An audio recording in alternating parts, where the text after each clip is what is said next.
Hi, we're Bob and Noah, and we're with you today in Masters Online, and we're talking this month about where aspiration meets inspiration. And Noah, that aspiration, a lot of people have some great desire to go and do something, but we're really talking about how to put our aspirations to go and to do some great things into a partnership with God, who has a desire for us to go and do great things. And we want to know that the things that we're out to do are in keeping with His plans for us. Because when my aspiration can be driven forward and empowered by His inspiration, the potential for dreams realized becomes real. Big time. Dreaming and my world of doing, dreaming, putting things into play, getting on board with God's agenda. Masters was big in clarifying this for me. Before, it was all about just go out and get as busy as possible, hoping that something's going to stick up against the wall. Slowing down long enough just to measure and take stock and, hey, where are we at? You know, the pin drop on life, you know, you are here, that idea has just been paramount in my life. And the dreams that I wanted to see get fulfilled. Aspirations, the inspiration part, was a big part of my life because I had to look at, you know, you can jot down a lot of things that you're passionate about. And as we've talked about it before, you can date your passions. You know, one of mine was in the creative realm of DJing back in my 20s. Of, hey, I would love to be able to get paid a really good amount of money and go and DJ to a bunch of people. So I went out, experimented with, you know, buying the equipment, renting the equipment, and just did a bite-sized experiment to see, hey, do I want to date this passion or do I want to marry it?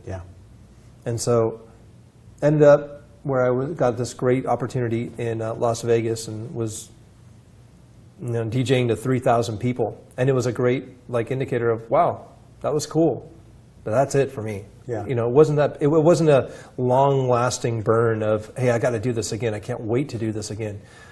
But then you know, your vision, your cast, it's like all of a sudden you went from just looking at what you could see, and then you get some binoculars or a telescope to see further beyond, or what's beyond the horizon, not just what I can see. So, you know, your and I's talks, sitting down and kind of forecasting where things are at. My life went from one dimension of being inspired in what the possibilities were, and then seeing that the Lord had such a big, broader scope of what was possible, so long as I was willing to slow down, stop, measure, and do this exercise. Noah, vision is a huge subject. It's fashionable. Everybody talks about it. The reality is that there's more talk about vision than there is the disclosure of vision, because most people are running without it. For most people, their life is one of mundane monotony rather than momentous accomplishment. You mean like rinse and repeat? Same thing over and over? Rinse and repeat every day, the same. The scariest scene of any movie I've ever seen is Bill Murray in Groundhog Day, with the alarm going off every morning, knowing that it's going to be just like the day was yesterday. And vision is about beginning to say that in my life, I want to be chasing dreams in every meaningful layer. If I'm married, I want to have some dreams for my marriage. If I have kids, I want to have dreams for my family. If I have a career, I want to have some dreams for my career.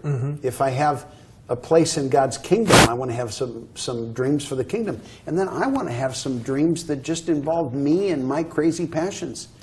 And if I develop the ability to see what doesn't exist and create a plan to achieve it, that begins to develop a leadership component in me that would not exist if I could not perfect the ability to develop and sell vision to other people.